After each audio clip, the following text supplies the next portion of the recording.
Have you ever wondered what $2 million worth of family betrayal looks like? My name is Madison Sullivan, and 3 years ago, my own siblings stole my inheritance through deception. But they didn't know about the secret my grandmother left me: $70,000 in cash, and a plan that would expose their lies at our parents' 40th anniversary party. What happened that night in front of 150 witnesses changed everything. If you're watching this, please subscribe and let me know where you're watching from. This is my story of how I went from living in a motel to reclaiming not just my fortune, but my dignity. The Sullivan family of Seattle was everything you'd expect from real estate royalty. My father Robert built Sullivan Real Estate from nothing into a $50 million empire. My mother Patricia stood by his side, the perfect corporate wife, hosting charity galas and managing our public image. Then there was Victoria, my older sister. At 38, she'd been groomed since childhood to take over the company. Every family dinner, Dad would beam as she discussed quarterly projections and acquisition strategies. She had the corner office, the MBA from Wharton, and most importantly, our parents' complete trust.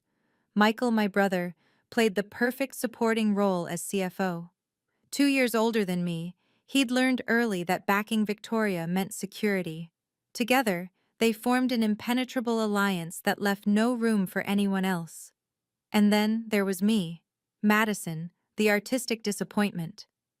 While they discussed profit margins, I sketched designs in my notebook. When they celebrated closing million-dollar deals, I was enrolling in design school.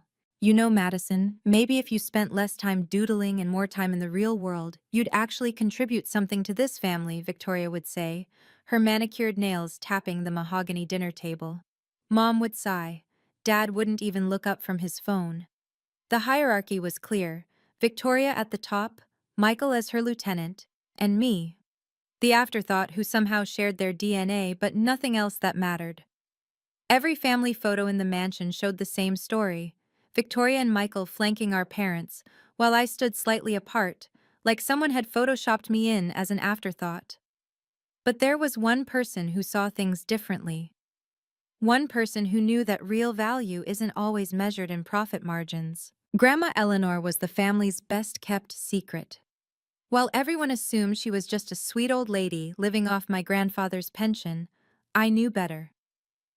Every Thursday afternoon, while Victoria and Michael were at the office, I'd visit her penthouse apartment overlooking Elliott Bay. "They don't know, do they?" she'd asked me once, pouring Earl Grey into delicate china cups that cost more than my monthly rent. About my investments, my properties, the portfolio I've built over 40 years? I shook my head. To the family, Eleanor was just Robert's mother, the widow who'd raised him after Grandpa died young.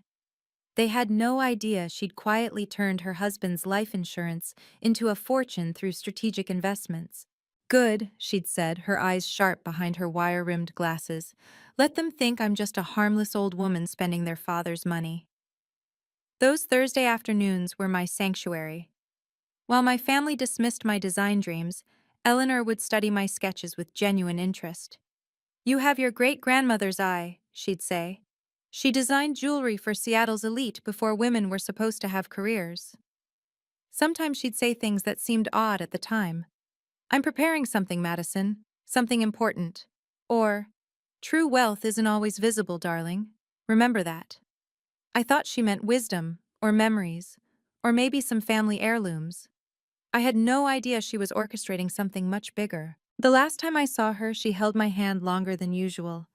"Whatever happens, trust Harrison Blake. He's been my lawyer for 20 years. Promise me." "Grandma, you're scaring me." "Promise me, Madison." "I promise." 3 days later, she was gone. Heart attack in her sleep, the doctors said. Peaceful. But nothing about what came next would be peaceful at all. The reading of Grandma Eleanor's will took place in a downtown law office, all glass and steel and cold efficiency. Harrison Blake, her attorney, looked uncomfortable as we gathered around the conference table. Victoria arrived 15 minutes late, making sure everyone knew how busy she was. Michael sat beside her, checking his phone. My parents took the head of the table, as always. Before we begin, Harrison said, adjusting his glasses, I want to express my condolences. Eleanor was a remarkable woman. Victoria checked her watch. Can we move this along? I have a 2 o'clock meeting. Harrison's jaw tightened slightly, but he opened the folder. The estate of Eleanor Sullivan, being of sound mind and body. The legal language droned on until he reached the distributions. To my grandson, Michael Sullivan, I leave my collection of first edition books and the sum of $100,000. Michael nodded, satisfied. To my granddaughter, Victoria Sullivan Hayes, I leave my investment properties in Bellevue and the sum of $100,000. Victoria's lips curved into a smile. She always was practical. To my son Robert and daughter-in-law Patricia, I leave my personal effects and jewelry collection. Then Harrison paused.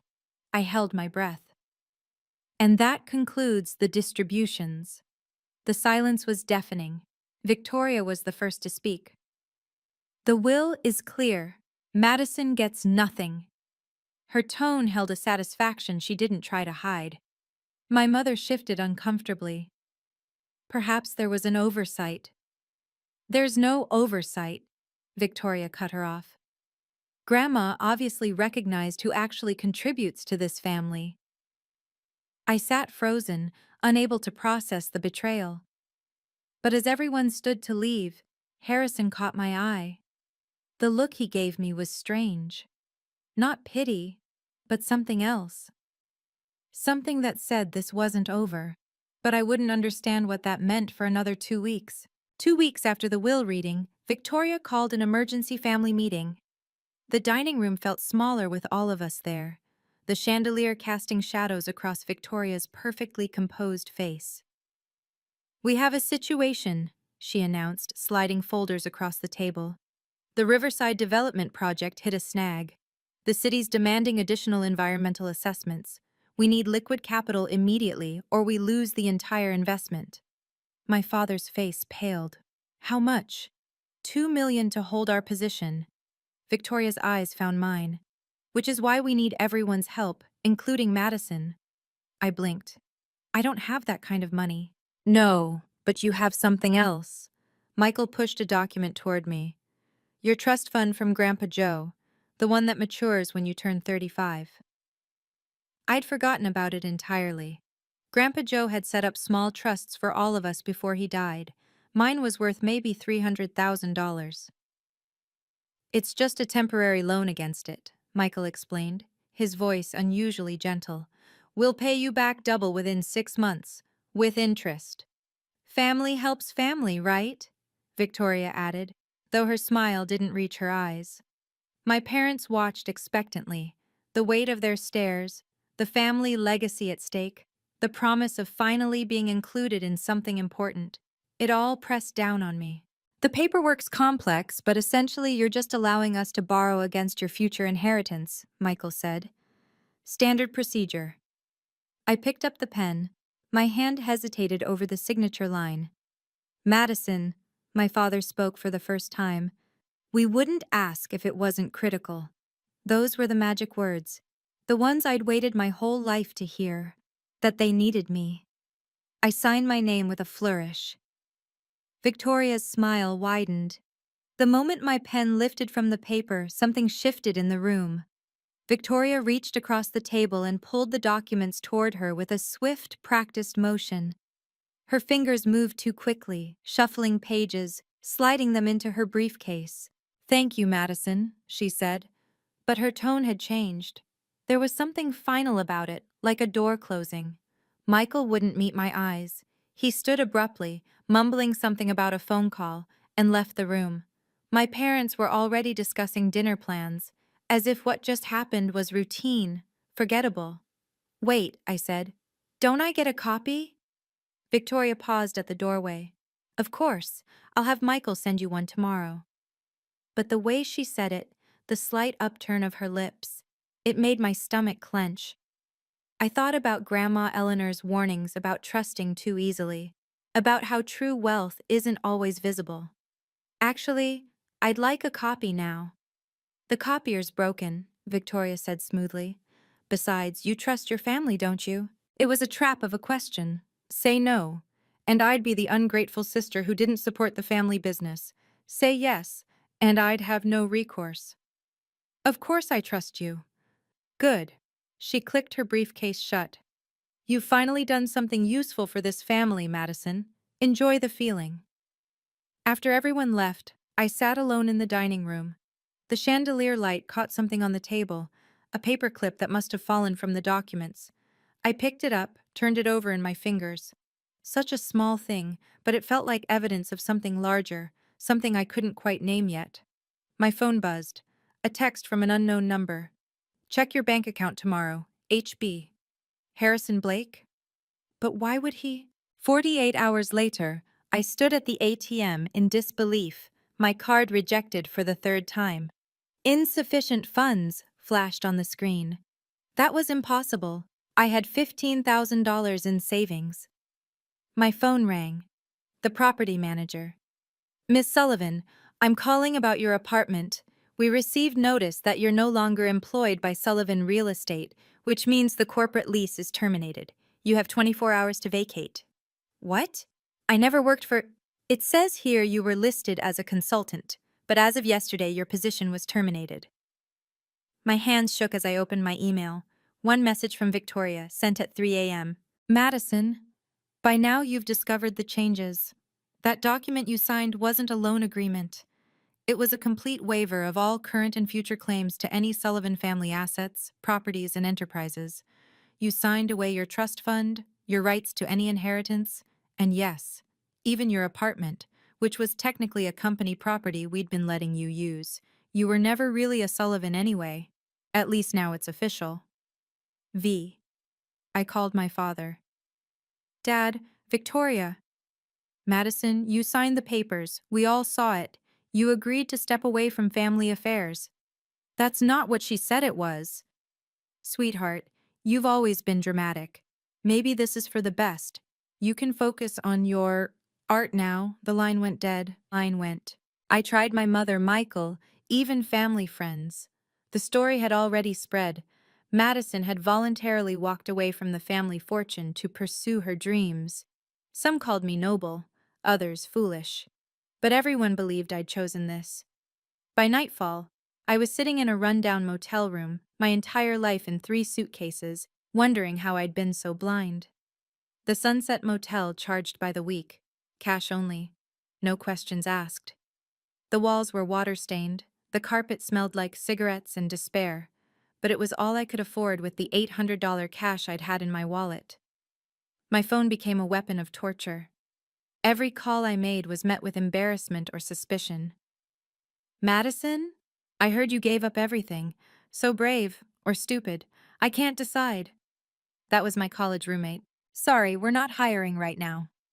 That was every design firm I contacted, though I suspected Victoria's reach had something to do with their sudden lack of openings. The worst part was the narrative she'd crafted. On social media, Victoria posted about supporting Madison's journey of self-discovery and respecting her choice to forge her own path.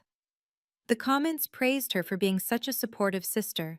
Meanwhile, Michael shared inspirational quotes about tough love and learning to stand on your own feet. 3 weeks into motel living, I'd hit absolute bottom. The free breakfast was stale cereal. Lunch was skipped. Dinner was ramen cooked in the coffee maker. My design portfolio collected dust because what was the point? Who would hire the family failure who'd walked away from millions? I lay on the lumpy bed, springs digging into my back, staring at a water stain shaped like a butterfly. Or maybe it was a moth. Everything beautiful looked corrupted in this place. That's when I heard it. A scraping sound from under the bed. Probably mice. But when I looked, using my phone's flashlight, I saw something else. Pushed far back against the wall was an old leather suitcase, covered in dust. And carved into its brass nameplate, barely visible beneath years of grime, was a name: Madison E. Sullivan. My hands trembled as I dragged the suitcase into the flickering fluorescent light.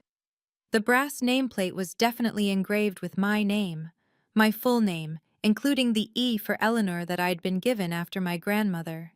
This wasn't a coincidence. The latches were stiff, but unlocked. Inside, vacuum-sealed plastic bags preserved the contents perfectly. The first thing I saw made me gasp. Stacks of $100 bills, neatly bundled. I counted with shaking fingers. $70,000 in cash. Beneath the money was an envelope, my name written in Grandma Eleanor's distinctive handwriting. My heart pounded as I opened it. My dearest Madison, if you're reading this, then Victoria and Michael have shown their true colors, and you've lost everything. I knew this day would come. I've watched them circle you like vultures for years, waiting for their chance. The $70,000 is just survival money, enough to keep you safe while you discover the truth. The real justice is waiting at this address. Harrison Blake, 1500 4th Avenue, Suite 2400, Seattle. Go to him immediately. Tell him Eleanor's contingency is in effect. I'm sorry I couldn't protect you while I was alive, but I've spent 5 years preparing for this moment. Trust Harrison, trust yourself, and remember, true wealth isn't always visible. All my love, Grandma Eleanor, P.S. They think they've won. Let them think that a little longer. I read the letter 3 times, then held it against my chest. She'd known. Somehow, she'd known exactly what would happen and had planned for it. But how did this suitcase get here, in this specific motel room? Then I remembered. I hadn't chosen this motel randomly. The manager had said they'd had a last-minute cancellation in this exact room. Someone had orchestrated this, Harrison Blake. Tomorrow, I'd finally learn what Grandma had been preparing. Harrison Blake's office occupied the entire 24th floor of a downtown high-rise. When I walked in clutching Grandma's letter, his secretary immediately stood. "Miss Sullivan? Mr. Blake has been expecting you." Harrison rose from behind his desk as I entered, his expression mixing relief with urgency. "Madison, I was beginning to worry you wouldn't find Eleanor's message. You knew about the suitcase. I placed it there myself, the day after the will reading. Your grandmother gave me very specific instructions." He gestured to a leather chair. "What I'm about to tell you will change everything." He pulled out a thick folder. "Your grandmother established a secret trust 5 years ago. $2 million in assets, plus Sullivan Interior Design, a company she built quietly over decades, now worth another $3 million. My mouth went dry. But the public will was a test. Eleanor knew Victoria and Michael would reveal themselves if they thought you got nothing. She documented everything, every slight, every manipulation, every time they undermined you. But she needed them to commit a serious crime to ensure they'd face real consequences. The loan document. Fraud. Victoria altered the paperwork after you signed. I have the original version you thought you were signing, and the fraudulent one she filed. It's enough for criminal charges." He leaned forward. "But Eleanor wanted more than legal justice. She wanted public vindication for you." He slid another document across the desk. "There's a condition. You have 6 months to land a design contract worth at least $500,000.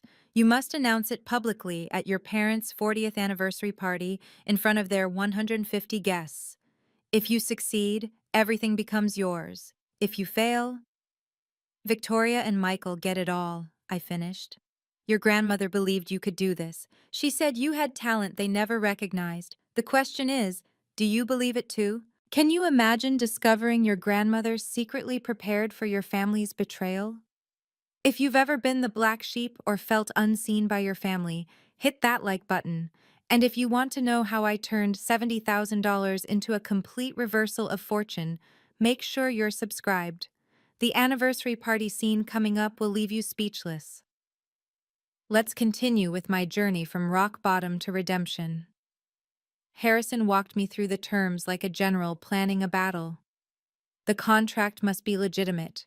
No friends doing favors. No shell companies. It needs to be notarized, publicly verifiable, and announced at the party with the client present to confirm. 6 months to build a business from nothing and land a $500,000 contract? I sank into the chair. That's impossible. Your grandmother didn't think so. She left you more than money. He handed me a leather portfolio. Client lists from Sullivan Interior Design's early days. Contact information for people who remember Eleanor fondly. And this. He pulled out a business card. Sophia Smith, she owns a boutique hotel chain. Eleanor designed her parents' first hotel 40 years ago. She's expecting your call. But I've never run a business. I don't even have a portfolio anymore. Yes, you do. Harrison opened another drawer. Eleanor had me collect your work over the years. Every sketch you threw away thinking it wasn't good enough. Every design Victoria mocked at dinner. They're all here, professionally photographed and bound. I flipped through the portfolio, seeing my work presented like it belonged in Architectural Digest. Designs I'd considered failures looked sophisticated, innovative. Your grandmother saw what your family refused to see, but Madison, Harrison's tone grew serious. Victoria and Michael will find out eventually. They'll try to sabotage you. Are you prepared for that? I thought about the motel room, the rejected cards, the humiliation. Then I thought about Grandma's letter. Let them think that a little longer. I'm not just prepared, I said, surprising myself with my steady voice. I'm motivated. They took everything from me based on a lie. I'll take it back with the truth. Harrison smiled. That's what Eleanor said you'd say. Shall we begin? The first month was brutal. I rented a tiny office in Pioneer Square with Grandma's money. One room, no view, but it had good light and professional address. Madison Sullivan Interiors went on the door in simple gold lettering. I worked 18-hour days. Morning was for cold calling potential clients from Eleanor's list. Afternoons for creating design proposals. Evenings for networking events where I'd nurse one drink all night to save money. Madison Sullivan? At a gallery opening, I turned to find Jennifer Walsh, one of Seattle's social fixtures. I heard you'd stepped away from the family business. I kept my voice steady. I've started my own firm, actually. Interior design. Her eyebrows rose. Really? After everything? Because of everything. I handed her my card. I'm finally doing what I was meant to do. Word traveled fast in Seattle's elite circles. Some were curious about the Sullivan who'd given up millions for her dreams. Others whispered about family drama. But a few actually looked at my portfolio. My first client was a coffee shop renovation, only $30,000, but the owner let me photograph everything. The second was a dental office, $50,000. Each project was a stepping stone, documented proof that I could deliver. I didn't contact my family. When mutual friends asked, I simply said, I'm focusing on my business. No bitterness, no drama, just professional distance. But late at night, working on proposals, I'd sometimes imagine their faces when they learned the truth. Victoria's shock, Michael's panic, my parents' confusion. The thought kept me going through the exhaustion. I won't let them win, became my mantra, whispered to the empty office at 2 a.m., surrounded by fabric samples and floor plans. 4 months left, I needed a miracle. Sophia Smith walked into my tiny office like she owned the world, which, in a way, she did. Her hotel chain, Cascade Luxury Hotels, had properties from Seattle to San Diego. She was younger than I expected, maybe mid-30s, with sharp eyes that missed nothing. Your grandmother designed my parents' first hotel in 1982, she said, examining my portfolio. They never forgot her kindness when they were just immigrants with big dreams. She stopped at a design I'd created for a hypothetical boutique hotel. This is what I'm looking for. Modern but warm, sophisticated but welcoming. That's just a concept piece. I'm renovating the Cascade downtown Seattle. 40 rooms, lobby, restaurant. Budget is $100,000 for the design phase. She looked up. Interested? My heart raced, but I kept my voice level. Very interested. Good. But Madison, I should tell you, your sister called me last week. My stomach dropped. She warned me about you, said you were unstable, that you'd abandoned your family, that you couldn't be trusted with serious projects. Sophia's smile was sharp. She seemed very concerned about my business decisions. I understand if that changes things. It does change things. She pulled out her phone, showing me an email thread. I did some research, talked to your previous clients, checked your references, and you know what I found? Every single person said you were professional, talented, and trustworthy. But Victoria?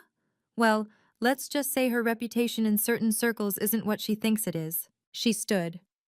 I invest in talent, not last names. Send me a proposal by Friday. If it's as good as your portfolio suggests, we'll sign the contract Monday. At the door, she paused. Oh, and Madison, I have friends with bigger projects, much bigger. Deliver on this and we'll talk. The cease and desist letter arrived by courier on Tuesday morning, printed on Sullivan real estate letterhead. Victoria's power play was predictable but still infuriating. You are hereby ordered to stop using the Sullivan name in any business capacity, as it creates confusion with our established brand and constitutes trademark infringement. My phone rang before I finished reading.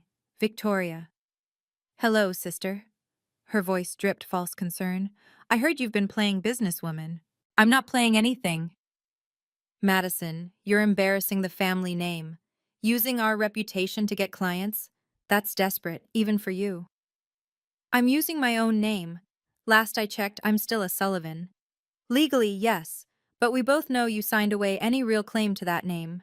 I could hear her smile. I'm trying to protect you. Shut down this little hobby before you humiliate yourself further. Is that a threat? It's advice. Sophia Smith called me back, wanted to verify some things about your background. I told her the truth, that you're unstable, unreliable, and have a history of not finishing what you start. My grip tightened on the phone, but I kept my voice steady. Did you also tell her about the time you took credit for my design work in college? Or when you sabotaged my internship at Gensler? Silence. Then, nobody believes the family failure, Madison. Give up now, and I might even throw you some freelance work. Minimum wage, of course. Thanks for the motivation, Victoria. I work better when someone says I can't do something. You have no idea what you're up against. Neither do you. I hung up and immediately called Harrison. Victoria's trying to interfere. Can she actually stop me from using my own name? No, he said. But document everything. We'll need it later. Sophia called the next morning. Your proposal exceeded expectations. Let's meet for lunch to discuss details. At the restaurant, she wasn't alone. 3 other women sat at the table, each radiating quiet power. Madison, meet my investment group. Rebecca owns the Pacific Northwest's largest event planning company. Linda runs a commercial real estate firm. And Patricia heads a tech startup incubator. I sat down carefully, sensing this was more than a lunch meeting. We call ourselves the Phoenix Group, Sophia explained. Women who've risen from difficult circumstances. We've all dealt with family betrayal, professional sabotage, being underestimated. Rebecca leaned forward. Sophia shared your story. Not the details, but enough. We've been watching Victoria Sullivan for years. She destroyed my first business, Linda added quietly. Spread rumors about financial instability until banks pulled my credit lines. Took me 5 years to recover. She blocked my permits for 6 months with false complaints, Patricia said. Cost me $1 million in delays. I looked around the table. So this is about revenge? No, Sophia said firmly. This is about justice and opportunity. Victoria created enemies she never bothered to remember, but we remember everything. She pulled out a folder. The Cascade contract is yours, $100,000, as discussed. But Rebecca needs her new venue designed. Linda has 3 office buildings requiring renovation. Patricia's expanding to a new campus. My heart stopped. That's about $500,000 in potential contracts, all legitimate, all needed, all based on your talent. Sophia smiled. But we wanted to meet you first. Make sure you're not just talented, but tough enough to handle what's coming. Victoria will escalate when she finds out, Rebecca warned. Let her, I said, surprising myself with my calm. I've already lost everything once. Now I have nothing left to lose and everything to gain. That's what we wanted to hear, Sophia said. Let's give them something to really worry about. With 2 weeks until my parents' anniversary party, I had $400,000 in signed contracts. So close, yet still $100,000 short of Grandma's requirement. The Phoenix Group had delivered on their promises, but I needed one more project. Victoria's sabotage attempts had intensified. She'd called every vendor I worked with, warning them about my instability. She'd filed complaints with the city about my business license. She'd even had Michael call my clients as a concerned family member. "Just accept you're not meant for this," Michael had said in his voicemail. "Victoria's offering you an out. Take it before the party. Save yourself the humiliation." But their desperation told me something important. They were scared. Harrison called with an update. "Your parents sent the party invitation. Black tie, Fairmont Olympic Hotel, 150 guests including the mayor and every major business leader in Seattle." "Perfect audience for a public announcement," I said. "Or a public failure." "Madison, are you prepared for that possibility?" I looked at my wall of contracts, so close to the goal. "I've been preparing for this my whole life. I just didn't know it." That evening, Sophia texted, "Emergency. Call me." My stomach dropped. Had Victoria gotten to her? "Madison, I have someone you need to meet. Tonight. Can you come to the Cascade?" I arrived to find Sophia with an older Japanese man in an expensive suit. "This is Takeshi Yamamoto. He owns a resort chain in Japan. He's been looking for an American designer for his Seattle flagship." Mr. Yamamoto studied my portfolio in silence for 20 minutes. Finally, he spoke. "Your work reminds me of your grandmother's. She designed my father's first restaurant in 1975. Another connection to Eleanor. How many lives had she touched?" "The budget is $200,000. Can you start immediately?" I nearly cried. "Yes, absolutely yes." The contract signing took place at Harrison's office. Mr. Yamamoto insisted on proper documentation, notarized, witnessed, and filed with the state. Exactly $500,000 for the Yamamoto Seattle Resort design, completion in 18 months. "Your grandmother would be proud," Mr. Yamamoto said, shaking my hand. "She believed in investing in people, not just projects. I honor her memory by investing in you." Harrison had prepared everything for the announcement. "The contract is dated today, 3 days before the party. Completely legitimate, fully verified. Victoria can't claim any impropriety." Sophia and the Phoenix Group were there too. "We'll all be at the party," Rebecca promised. "Your moment of truth will have plenty of witnesses." "Including us," Linda added. "Victoria needs to see the enemies she created." That night, alone in my office, I allowed myself 5 minutes of celebration. Then I got back to work. The announcement was just the beginning. I had a resort to design, a business to run, and a life to build. My phone buzzed. An unknown number, but I recognized Michael's burner phone pattern. "Madison, please. Victoria doesn't know I'm calling. Just be careful at the party. She's planning something." "Why do you care?" "Because I know what we did was wrong. I can't undo it, but just watch yourself." The line went dead. Michael's conscience, arriving too late to matter, but just in time to confirm my suspicions. Victoria wouldn't go down without a fight. Harrison texted, "All documents filed with the court. The trust is yours the moment you announce at the party. Eleanor's contingency is complete." I looked at the photo on my desk. Grandma Eleanor and me at my college graduation, the only family member who'd attended. "Almost there, Grandma," I whispered. "Almost there." The night before the party, I couldn't sleep. My presentation was perfect. A simple announcement of my business success and the contract. Nothing more. Harrison had coached me on the legal language. The Phoenix Group had helped me choose the right dress. Professional but stunning. A deep emerald that Eleanor would have loved. At 2 a.m., I walked through my tiny office one more time. The walls were covered with completed projects, thank you notes from clients, and in the center, the framed Yamamoto contract. 6 months ago, I'd been in a motel room with nothing. Tomorrow, I'd reclaim everything. My phone lit up with messages of support. Sophia, we've got your back. Harrison, documents ready, security briefed. Even Mr. Yamamoto, honor and truth prevail. But it was the handwritten note slipped under my door that stopped me cold. Mom's handwriting. Madison, I know you're planning something for tomorrow. Whatever happened between you and your siblings, please don't ruin our anniversary. We've worked 40 years for this moment. Mom. No, I love you. No concern for what I'd been through, just worry about appearances. I thought about responding, then decided silence was better. Tomorrow they'd understand everything. I pulled out Eleanor's letter one more time. True wealth isn't always visible. She hadn't meant money. She'd meant integrity, talent, perseverance. The things they'd never seen in me because they were too busy looking at surfaces. My dress hung on the back of the door like armor. My grandmother's pearl necklace, the one item I'd kept hidden from Victoria, lay in its box ready for battle. Whatever happens, I said to Eleanor's photo, I did it my way, with truth, not lies, with talent, not manipulation. Tomorrow would change everything. I was ready. The Fairmont Olympic Hotel ballroom glittered with Seattle's elite. Crystal chandeliers cast golden light over 150 guests in designer gowns and custom tuxedos.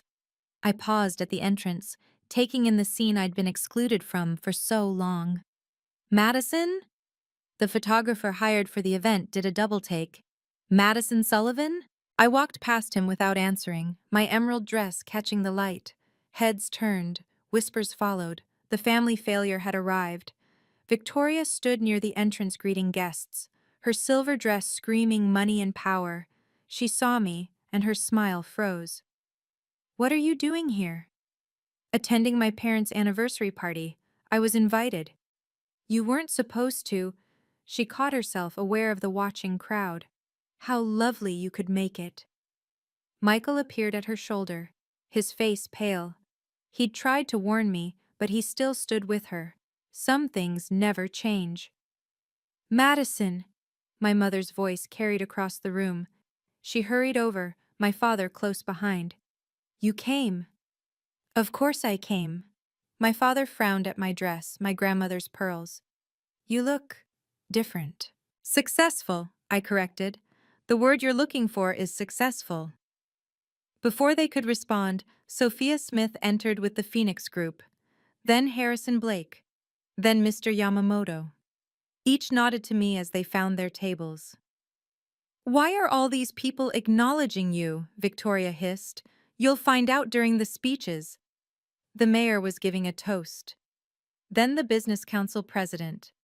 Then, according to the program, family remarks. Victoria's name was listed. Mine wasn't, but that was about to change. Harrison had already spoken to the MC.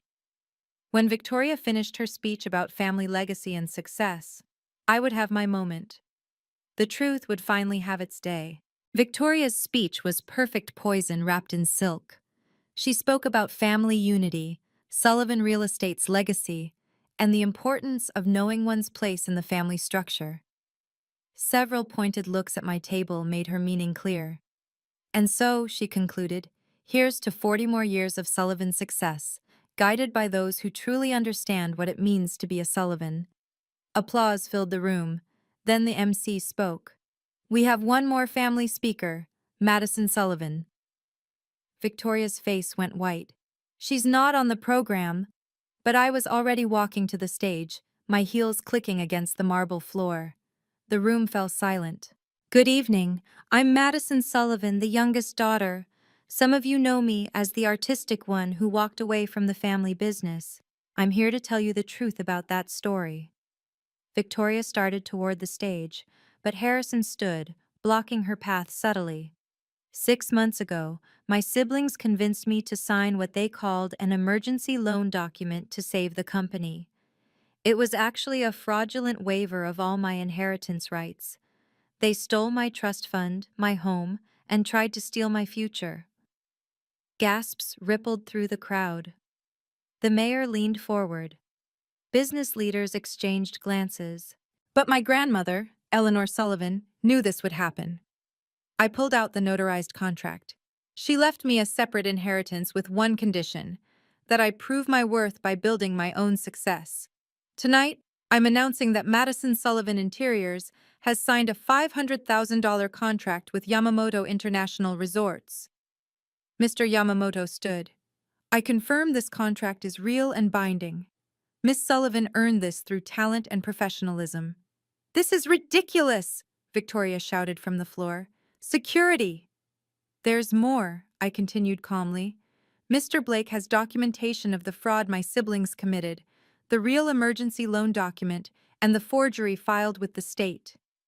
Harrison held up both documents. I've already filed charges with the district attorney. Michael's face crumpled. Several guests pulled out phones, recording everything. I'm not here to destroy anyone, I said, looking directly at my parents' shocked faces.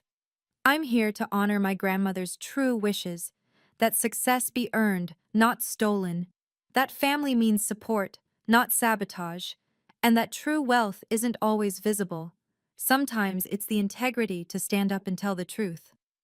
You ungrateful! Victoria lunged toward the stage, but Sophia Smith and Rebecca Smith stood, forming a barrier with the other Phoenix Group members. I think we've heard enough, the mayor said loudly. Miss Sullivan, congratulations on your business success. The applause started slowly, then built to thunder. But I only cared about one face in the crowd, my mother's, finally seeing me for who I really was. Victoria's desperation transformed her into someone I didn't recognize. She grabbed the microphone from the MC's table. She's lying. Madison forged those documents. She's always been unstable. Ask anyone. Then explain this, Harrison said, connecting his laptop to the ballroom's projection system. Suddenly, Grandma Eleanor's face filled the screen. The video was dated 1 week before her death. If you're watching this, Eleanor's recorded voice said, then my granddaughter Madison has met my conditions, and my other grandchildren have shown their true nature. The room was transfixed. I've watched Victoria and Michael manipulate and undermine Madison for years. I documented everything. The screen showed recordings of family dinners, Victoria taking credit for Madison's work, Michael laughing about keeping Madison in her place. I knew they would try to destroy her after my death, so I prepared a test. The public will was fake. The real inheritance was always meant for Madison, but only if she could prove herself without their interference. Victoria dropped the microphone. It hit the floor with a shriek of feedback. I have recordings of Victoria planning to steal Madison's trust fund from 3 years ago, Eleanor continued, Michael agreeing to forge documents, even their attempts to turn Robert and Patricia against their own daughter. The video showed Victoria in her office. Madison's too stupid to read the fine print. We'll have everything by year's end. That's taken out of context, Victoria stammered. Is this out of context too? Harrison clicked to another video. Victoria and Michael in a restaurant, toasting. To the family fortune, finally free of the artistic burden, Victoria said on screen, clinking glasses with Michael. The ballroom erupted. Guests were recording, posting, sharing. Victoria's carefully constructed image crumbled in real time. I knew you'd try to destroy her, Eleanor's voice concluded, but I also knew Madison had something you never did. Genuine talent and integrity. This moment, when the truth finally comes out in front of everyone who matters, this is what justice looks like. If you've ever dreamed of the day when those who wronged you face consequences, give this video a thumbs up. And remember, the best revenge isn't destruction, it's success. Subscribe if you haven't already. Now, let's see how this family reckoning concludes. My parents stood frozen as the reality sank in. My mother was the first to move, walking slowly toward Victoria with an expression I'd never seen before, pure disappointment. How could you do this to your sister? Her voice carried across the silent ballroom. Mom, she's twisting everything. We saw the videos, Victoria. We heard your own words. My father's voice was hollow. You used us, manipulated us against our own daughter. You always favored her anyway, Victoria snapped, her composure finally shattering. Perfect Victoria, brilliant Victoria, successful Victoria. I earned my position. By destroying your sister? My mother turned to me, tears streaming. Madison, we didn't know. You didn't want to know, I said quietly. Every time I tried to tell you something was wrong, you chose to believe them. The business partners were already distancing themselves. I heard fragments. Can't trust someone who'd do that to family. If she'd steal from her sister. Sullivan Real Estate is finished. Robert Smith, one of Dad's oldest partners, stood up. Robert, Patricia, I'm sorry, but Smith Industries will be withdrawing from all Sullivan Real Estate projects immediately. Robert, wait, my father started. No.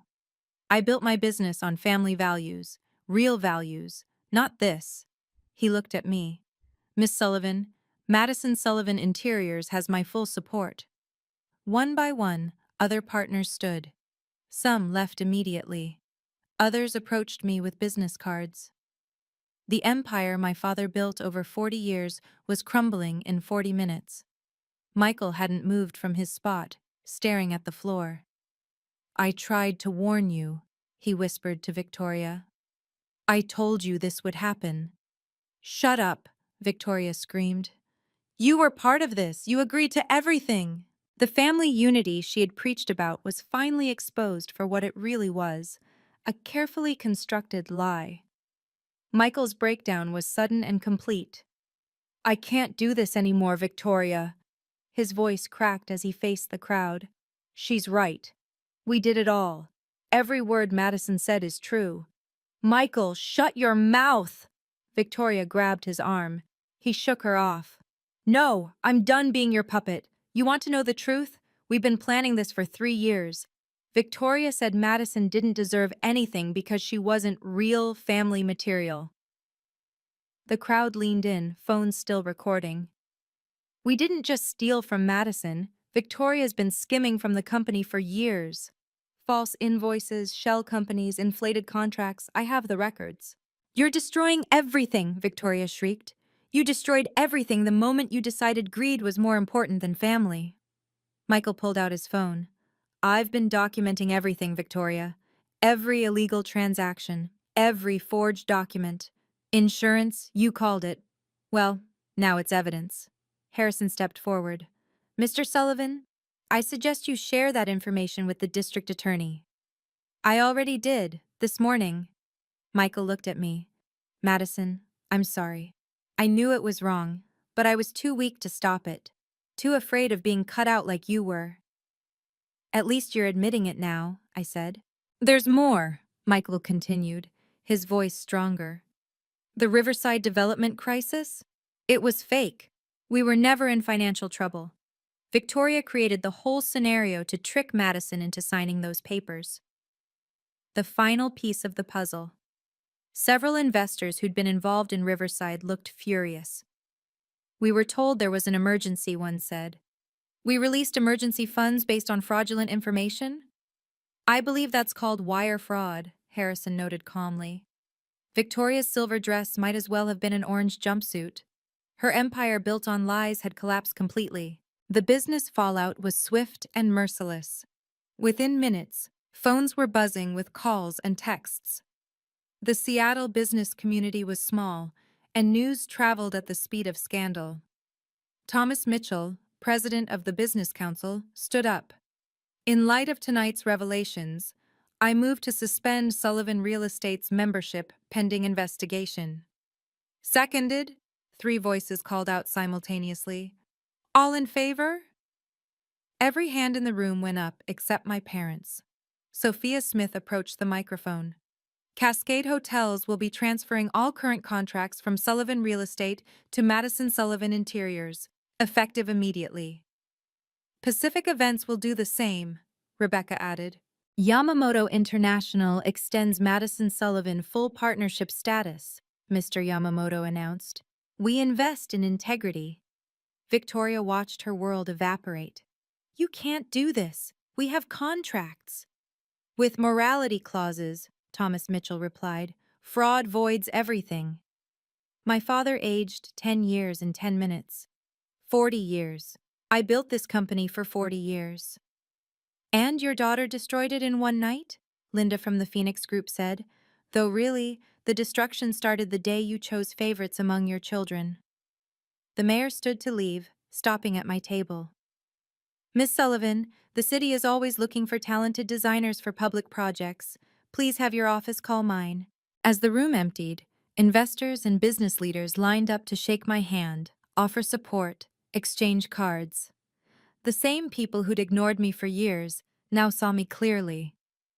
But the sweetest moment was when Jennifer Walsh, the social fixture who'd questioned me months ago, approached. Madison, I owe you an apology and a contract. I'm renovating my estate. Would Madison Sullivan Interiors be interested?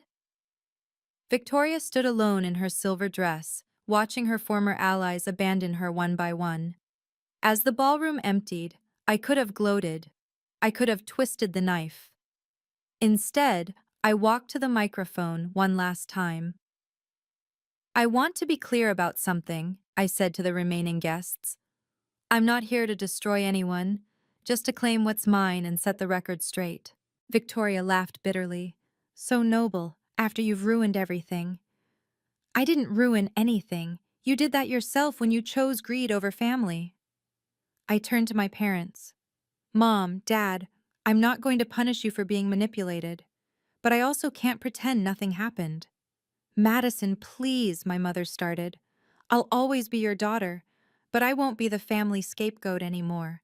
I've built something real, something earned, not stolen, and I'm going to keep building it, with or without your approval.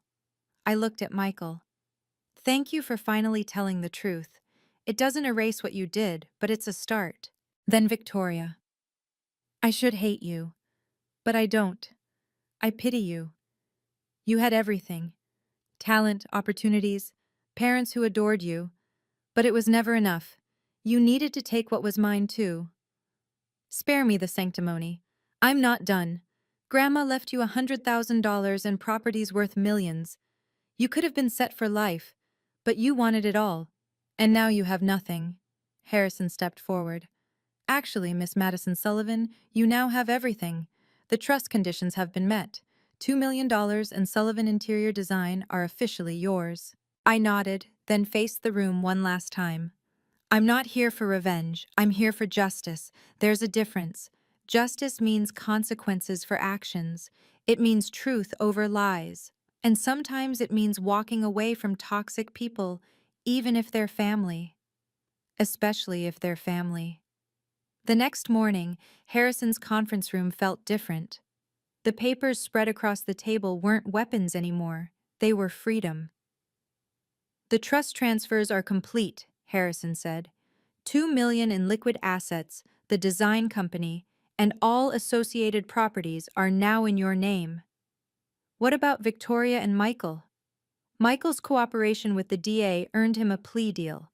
Probation, restitution, and community service. He'll avoid jail time. And Victoria? She's facing multiple charges. Wire fraud, forgery, conspiracy. The FBI is now involved because of the interstate business implications. She's looking at serious time. I felt no satisfaction, just emptiness. What about the money she stole from me originally? Frozen assets will be liquidated to pay restitution.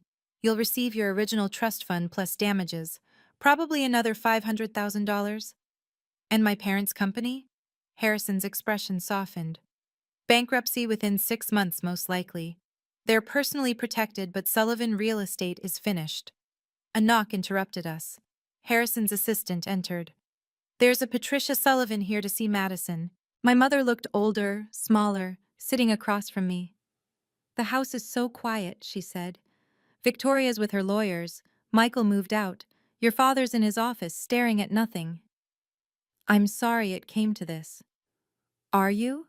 Really? Yes. I wanted accountability, not destruction. But Victoria chose the nuclear option. She pulled out an envelope. Eleanor left this for you. I was supposed to give it to you after everything resolved. Inside was a single paragraph in Grandma's handwriting. My darling Madison, if you're reading this, you've won. Not the money. That was always yours. You've won your freedom from their limitations. Build something beautiful. Love, Grandma. She knew, my mother whispered. She knew everything and planned it all. She knew who we really were, I corrected. The question is, do you know now? 2 weeks after the party, my parents invited me to lunch. We met at a neutral location, a quiet restaurant downtown, not the family home that would soon be sold. We didn't know, my father started. About Victoria, about what she was planning. You didn't want to know, I said gently but firmly. Every time I came to you with concerns, you dismissed them. We thought you were being dramatic, my mother admitted. Victoria was always so convincing. And I was always so easy to doubt. They couldn't deny it. 3 decades of preferential treatment couldn't be erased by one apologetic lunch. We want to make things right, my father said. We want our daughter back. I never left. You pushed me away. I set down my water glass. I forgive you, but our relationship has changed. I'm not the little girl begging for approval anymore. We could help with your business, my mother offered. Introduce you to people. My business is thriving on its own merit. That's the point. Then what do you want from us? My father asked, frustration creeping in. Nothing. That's what you never understood. I don't want anything from you except what you never gave. Respect for who I am, not who you wanted me to be. We're trying, Madison. I know, and I appreciate that. But trying doesn't erase 32 years of being treated as less than. I'll always love you as my parents, but I won't sacrifice my well-being for your comfort anymore. I stood to leave, then turned back. We can have a relationship, but on new terms, boundaries, respect, no comparisons, no guilt trips, no manipulation. Can you do that? Their silence was answer enough. Change would take time, if it came at all. Call me when you're ready for that, I said, and left. 6 months later, Madison Sullivan Interiors occupied the entire 5th floor of a building overlooking Pike Place Market. 20 employees, 3 major projects in development, and a waiting list of clients that would have made Victoria envious. The Yamamoto project just won the International Design Award, my assistant announced, placing the trophy on my desk. I smiled, thinking of how Grandma would have displayed it, prominently but tastefully. The office walls showcased completed projects, but also photos from my journey. The motel room key, framed. The first $30,000 contract. The Cascade Hotel renovation that started everything. Sophia stopped by that afternoon. The Phoenix Group is impressed. You've doubled projections. It helps when you're building something real, not stealing it. Speaking of which, did you hear? Victoria took a plea deal. 3 years, minimum security. I felt nothing. Not satisfaction, not anger. Victoria was a closed chapter. And Michael? Working as a bookkeeper for a nonprofit, court-ordered, but he seems different, lighter. My phone buzzed. A text from my mother. Saw the award announcement. Proud of you. Small steps. That evening, I stood in my office as the sun set over Seattle. The city that had once felt hostile now felt like home. My home, built on my terms. Harrison called. Eleanor would be so proud. I know she is, I said, touching the pearl necklace I wore every day now. There's something else. She left one more surprise. Check your mail. The package contained a photo album, pictures of Grandma's designs from the 1970s and 80s. And on the last page, a photo of her at my age, standing in front of her first office. The address was familiar. I was working in the same building where Eleanor Sullivan had started her own quiet empire 50 years ago, full circle. The news coverage of Victoria's sentencing was brutal but brief. Former real estate executive sentenced to 3 years for fraud made the business section, not the front page. She'd wanted fame. She got infamy. Michael sent me the details. She has to pay $2.3 million in restitution. Everything she owns is being liquidated. The house, the cars, the art collection she loved more than people. How are you doing? I asked him. Better. Therapy helps. Turns out following Victoria for 36 years was its own kind of prison. He was working at a homeless shelter now, managing their books. Court-ordered at first, but he'd stayed voluntarily. She still blames you, he added. Says you orchestrated everything. She orchestrated everything. I just refused to be her victim. The other inmates apparently find her exhausting. She tried to run a power play in the minimum security facility. It didn't go well. I thought about visiting her, offering forgiveness, closure, something. But Harrison advised against it. Some people see kindness as weakness. Victoria's one of them. He was right. The sister I'd once loved, who'd taught me to ride a bike and braided my hair for school photos, had been consumed by greed so completely that nothing remained of that person. Her former friends had scattered. Her ex-husband, who'd divorced her years ago, gave an interview about her patterns of manipulation. Even our parents had stopped visiting after she'd screamed at them for choosing Madison's side. She'd built her entire identity on being superior to me. Now I was free and successful, while she counted days in a federal facility. She got exactly what she deserved, one of her former clients told a reporter. No, she got what she chose. Every lie, every manipulation, every cruel act had been a choice. The consequences were just the bill coming due. I stood at Grandma Eleanor's grave on the 3rd anniversary of her death. The marble headstone was simple. Eleanor Sullivan, beloved mother and grandmother, true wealth is invisible. You knew everything, I said to the stone. Every move they'd make, every lie they'd tell. You prepared me for a war I didn't know was coming. I placed white roses, her favorites, against the headstone. The business is thriving. 50 employees now. We just landed the contract for the new children's hospital. You would have loved that. Beauty serving purpose.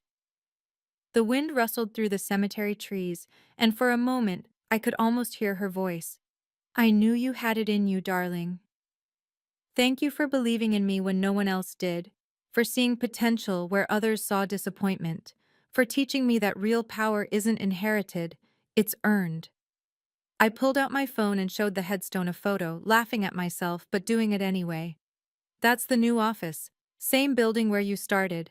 I found your old sketches in the basement storage. We're displaying them in the lobby. A text interrupted my visit.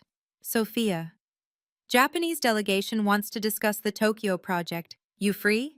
Business called, as it always did now. But it was my business, my success, my future. I forgive them all, I told Eleanor's grave. Victoria, Michael, Mom, Dad. Not for them, but for me. Carrying anger would only weigh me down, and I have too far to go. I touched the headstone one last time. I'll make you proud, I promise. Walking back to my car, I felt light, free. The girl who'd signed those papers in desperation was gone. In her place stood a woman who'd learned that sometimes the greatest revenge is simply living well. And I was living very well indeed. So that's my story. From family scapegoat to successful CEO. From betrayal to triumph. From nothing to everything. But more importantly, from invisible to undeniable. If you're watching this and you're the black sheep of your family, the one who never quite fits, the one whose dreams are dismissed as impractical, I see you. I was you. They'll tell you you're not enough. Too sensitive, too artistic, too different. They'll make you feel guilty for not conforming to their vision of success. They'll use your love for them as a weapon against you. But here's what I learned. Setting boundaries isn't cruel, it's necessary. Demanding respect isn't selfish, it's self-preservation. And sometimes, the family you choose is worth more than the family you're born into. Success really is the best revenge, but not for the reason you think. It's not about showing them up or proving them wrong. It's about proving yourself right. Every small win, every client who believes in you, every project you complete, that's you building evidence that you were valuable all along. Your worth isn't determined by family approval. Read that again. Your worth comes from within, from your integrity, your talent, your perseverance. If someone in your family is toxic, even if it's everyone, you have permission to walk away. Blood doesn't give anyone the right to destroy you. Love doesn't mean accepting abuse.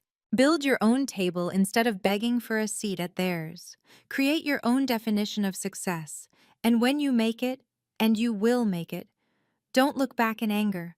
Look forward in power. Your worth isn't determined by their acceptance. It never was. You are enough. You always were. If Madison's story resonated with you, please share it with someone who needs to hear that they're not alone. Have you experienced family betrayal or been the black sheep? Leave a comment below. I read every single one. And if you want more stories about justice, boundaries, and triumph over family drama, hit subscribe and the notification bell. Remember, your worth comes from within, not from their approval.